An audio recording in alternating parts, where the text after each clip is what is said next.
Tydzień urlopu pod koniec maja to takie przyspieszenie lata. A jak lato, to musi być ciepło, więc wybrałem się na południe.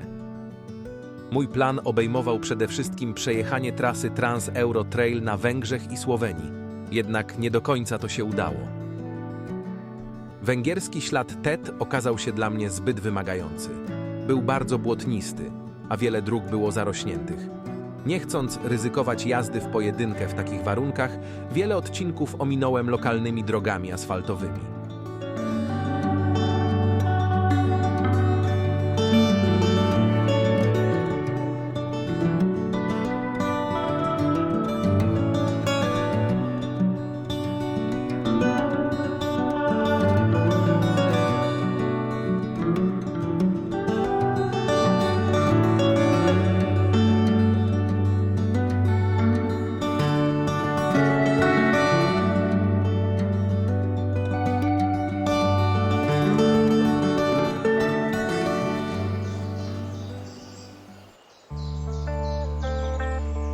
Od okolicy Balatonu trasa TET uległa poprawie. Były przyjemne szutry, drogi przez lasy i pola. Pogoda dopisywała. Było słonecznie i dość ciepło, choć jeszcze nie było czuć lata. W takich warunkach jednak przyjemnie się jeździ.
Dojechałem do granicy ze Słowenią, gdzie spotkałem się z Grześkiem. Choć Słowenia przywitała nas popołudniowym deszczem, to wieczór był już wystarczająco pogodny, by spędzić go pod namiotami nad wodą.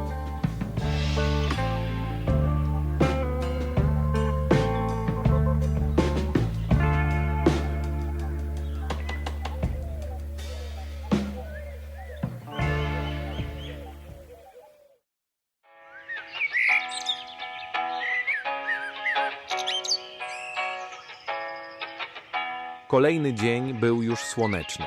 Wykorzystaliśmy dobre warunki pogodowe i sprawnie przemieściliśmy się na południowy zachód kraju, jadąc lokalnymi górskimi drogami. Jazda serpentynami sprawia dużo radości każdemu motocykliście. A co dopiero takiemu z Mazowsza? Bawiłem się przednio.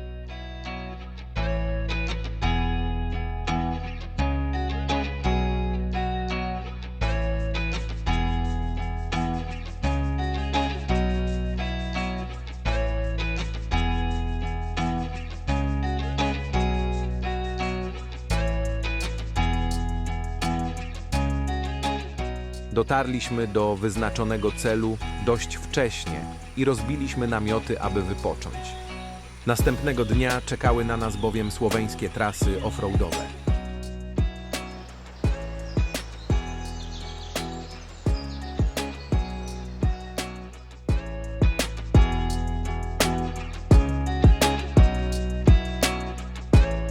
Pierwsze kilometry to leśne szutry i piękne górskie widoki.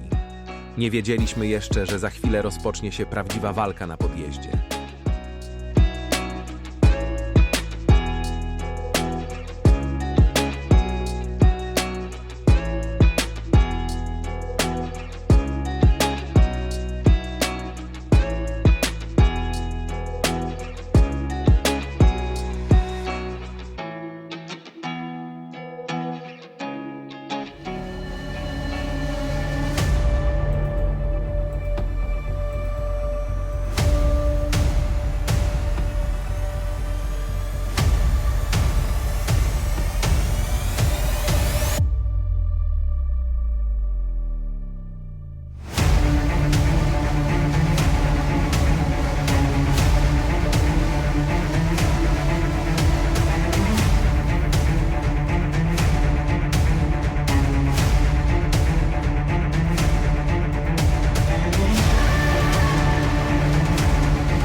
I co z oględzin?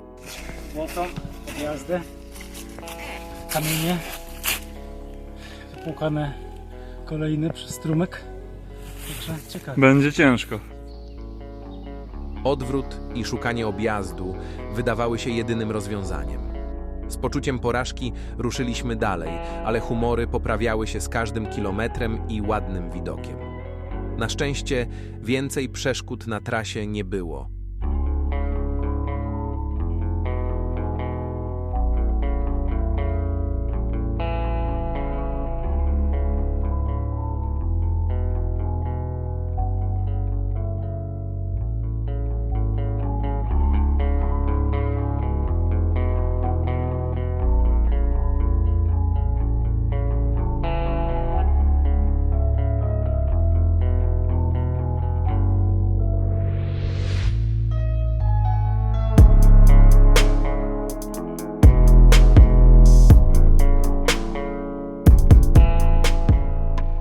Popołudniem pogoda znowu dała o sobie znać.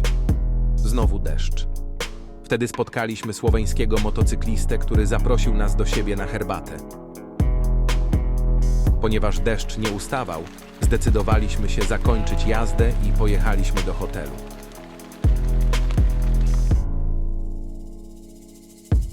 Kolejne dni w Słowenii również zapowiadały się deszczowe. Porzuciliśmy więc dalsze offroady i lokalnymi drogami pojechaliśmy do Mariboru, aby zwiedzić drugie co do wielkości miasto w Słowenii i kierować się już w kierunku Polski.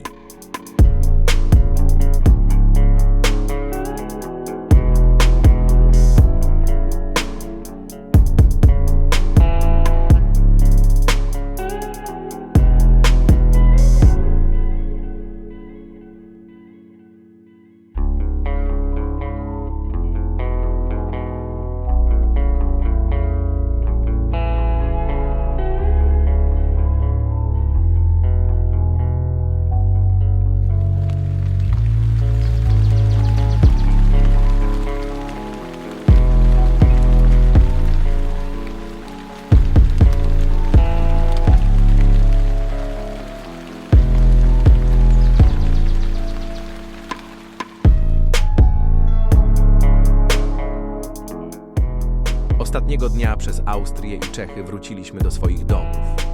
Byliśmy trochę rozczarowani pogodą i tym, że nie udało się zobaczyć większej części Słowenii, ale w sumie zadowoleni z kolejnego wspólnego wyjazdu.